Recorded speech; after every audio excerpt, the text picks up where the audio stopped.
The second requirement is to calculate the subtotal for each one of the line items in an invoice.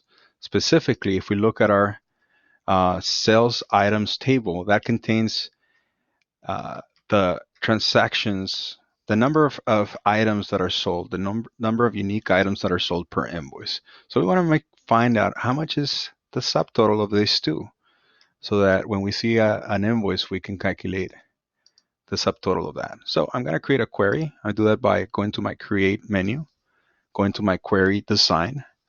I am going to select my sales item table. I'm going to add that table by clicking on it and then just closing this. And I'm going to select the four fields. By selecting those, I can click on each one of the fields, or I could have clicked and drag the fields to the bottom, right? Then I'm going to create a new calculated field called sub amount.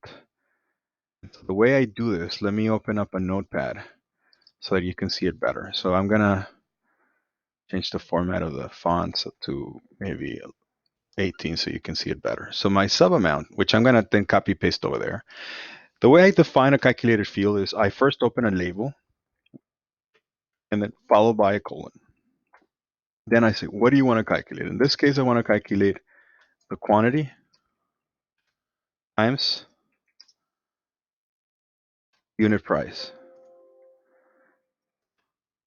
So what this is going to do is it's going to ask access to go ahead and grab the field for each row that has the quantity that was sold and then the unit price, determining the price at which we sold those units.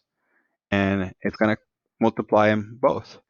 I'm going to go ahead and use the universal or the absolute reference for this field by adding the table name, sales items and sales item. You don't have to do it, but it's better because as you start mixing up a bunch of queries in the future, it's always better to know where is this coming from, because you may have another table that has quantity or unit price, and this way you determine exactly where this is coming from. So this is coming from the sales items table, separated by an exclamation mark, and every field is defined by a open bracket. Okay, so I'm going to copy this, put it in here, and that's it. I'm going to run the query. It is a currency format for both of these.